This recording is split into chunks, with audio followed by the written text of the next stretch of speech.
부산진 믿음의 가족 여러분, 오늘도 주님과 사귐이 있는 복된 하루가 되시기를 바랍니다. 오늘 말씀은 열왕기상 1장 1절에서 10절의 말씀입니다.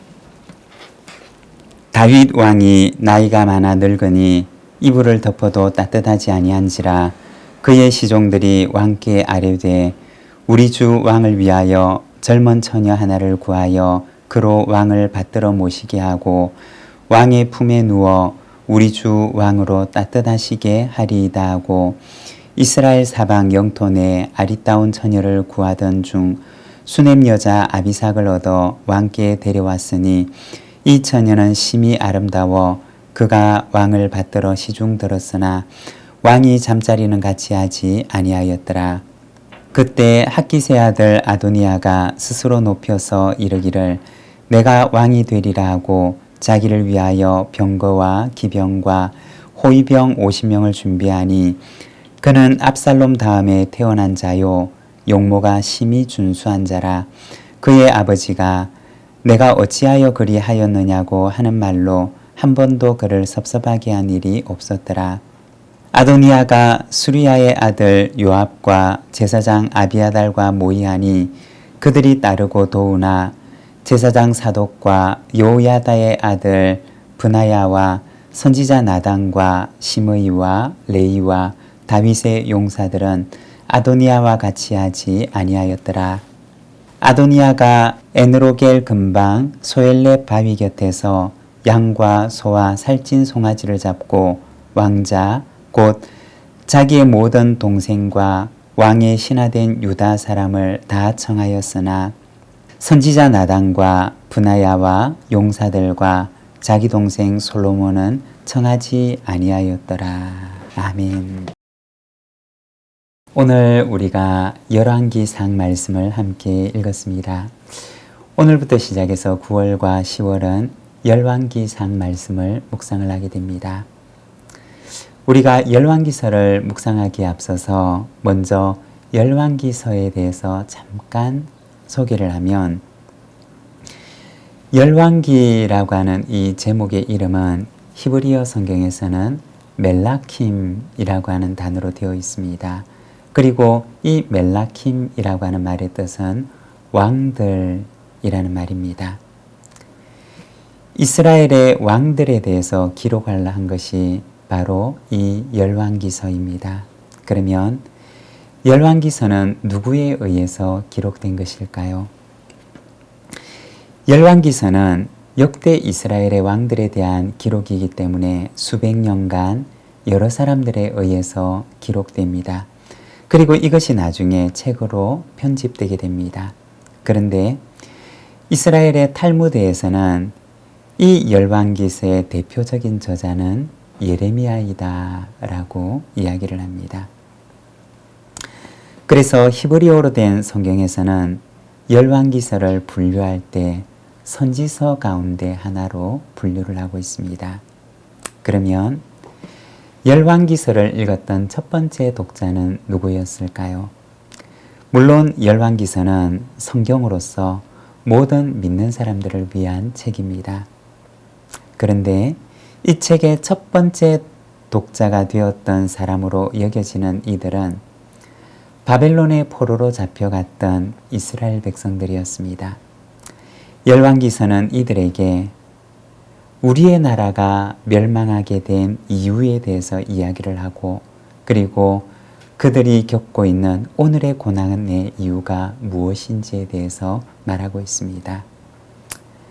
그렇게 하는 이유는 이스라엘 백성들이 회개하고 다시 언약의 백성으로 돌아오도록 권면하고 격려하기 위함이었습니다. 열왕기서에는 이스라엘과 유다 왕들이 얼마나 큰 부귀와 얼마나 큰 정치적인 힘을 가졌느냐에 대해서는 관심이 없습니다. 열왕기서의 관심은 이스라엘과 유다의 왕들이 하나님과 어떠한 관계를 맺었는가에 있습니다. 그들이 하나님과 어떤 관계를 맺었으며 그들은 하나님의 말씀에 어떻게 반응하였는가에 대해서 관심을 가지고 바라봅니다.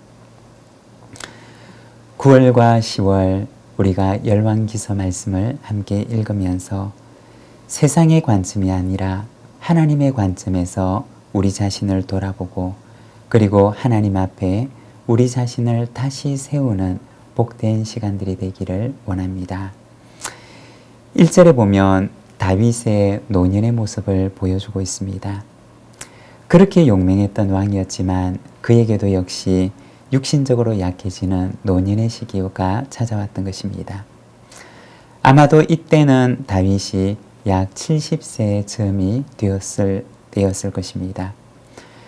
다윗은 30세의 왕이 되어서 40년간 통치를 하는데 지금은 통치의 말년, 그의 육신의 나이로 보게 되면 약 70세가 되었습니다. 여러분, 우리도 역시 마찬가지입니다. 우리에게 주어진 젊음의 시간은 결코 길지 않습니다. 어쩌면 그 시간은 잠깐 우리에게 머물렀다가 지나가는 시간입니다. 젊음의 시간은 하나님께서 잠깐 동안만 우리에게 허락해 주신 시간입니다. 우리는 하나님께서 허락해 주신 시간의 정직이라고 하는 사실을 기억해야 합니다. 그리고 내게 주신 이 시간을 하나님 앞에 충성되고 보람있게 살아가는 저와 여러분의 삶이 되시기를 바랍니다. 5절과 6절의 말씀입니다. 그때 학깃의 아들 아도니아가 스스로 높여서 이르기를 내가 왕이 되리라 하고 자기를 위하여 병거와 기병과 호위병 50명을 준비하니 그는 압살롬 다음에 태어난 자요 용모가 심히 준수한 자라. 그의 아버지가 내가 어찌하여 그리하였느냐고 하는 말로 한 번도 그를 섭섭하게 한 일이 없었더라. 다윗의 통치 말년에 스스로 왕이 되려고 했던 다윗의 아들 아도니아에 대해서 이야기를 하고 있습니다. 오늘 본문에 보면 그에 대해서 말하는데 6절에 보면 그가 왕이 되기에 충분한 외적인 자질을 가지고 있었음에 대해서 이야기를 합니다. 첫째는 그는 압살롬 다음에 태어난 자였습니다. 그의 형이었던 압살롬이 반역을 꾀하다가 이미 죽었고 서열상으로 볼 때는 그는 다윗의 후계자가 되기에 합당한 지위에 있었습니다. 그리고 두 번째는 다윗이 한 번도 아도니아에게 섭섭한 말을 한 적이 없었음을 말합니다. 나무랄 데가 없는 아버지의 아들이었음을 말하는 것입니다. 그리고 세 번째는 그는 용모가 심히 준수한 사람이었는데 성경에 보면 이 준수한 용모는 지도자의 자질처럼 당시에 여겨졌습니다. 그는 서열상으로 보나 그리고 아버지에게 인정을 받았던 것으로 보나 그리고 용모로 볼 때 왕이 될 만한 외적인 자질을 충분히 가진 사람이었습니다. 그래서 그는 아버지의 왕위를 이을 자는 자신뿐이라고 생각을 하고 마치 자기가 왕이 된 것처럼 행세를 하고 다녔던 것입니다. 언어모로 보나 왕이 되기에 부족함이 없는 것 같은 다윗의 아들 아도니아. 그러면 하나님 보시기에는 어떠하였을까요?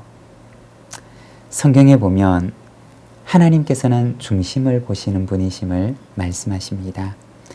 사무엘상 16장에 보면 사무엘이 이새의 집에 찾아가서 이새의 아들 가운데 용모가 훌륭한 이새의 장자 엘리압에게 기름을 부으려고 하는데 하나님께서는 사무엘에게 말씀하십니다.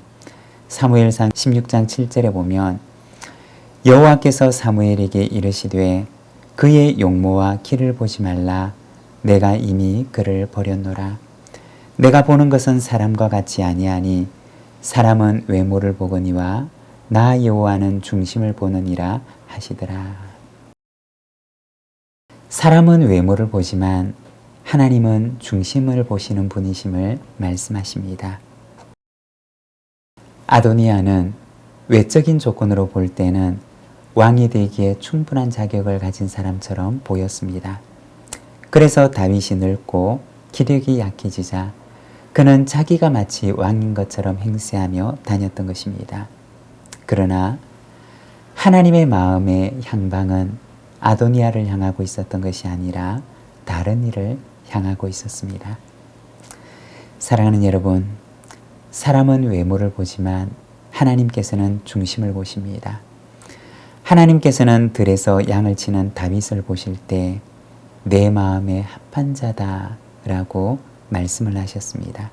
그리고 그의 머리에 기름을 부으십니다. 우리의 중심이 하나님께서 보실 때 아름다운 자가 되기를 원합니다. 우리의 마음의 생각과 우리의 중심의 의도, 우리 안에 있는 모든 것들이 하나님의 기쁨이 되기를 소망합니다. 오늘 이 하루도 주님의 기쁨이 되는 삶을 살아가는 우리 부산진 모든 믿음의 가족들이 되시기를 바랍니다. 기도하겠습니다. 하나님 아버지 은혜를 감사합니다. 오늘 우리가 열왕기서 말씀을 바라봅니다. 외모를 취하지 아니하시고 중심을 보시는 하나님을 우리가 주의 말씀을 통하여 바라보니 주여 우리의 마음의 생각과 우리의 중심의 모든 의도가 하나님의 기쁨이 되는 삶이 되기를 원합니다. 주님, 이 하루도 저희의 중심을 하나님께서 굳건하게 붙들어 주시옵소서. 오늘도 주님의 은혜 없이 살아갈 수 없는 우리 믿음의 가족들이 있사오니 주님, 주님의 그 능력의 장중에 굳건하게 붙들어 주옵소서. 예수님의 이름으로 기도드립니다. 아멘.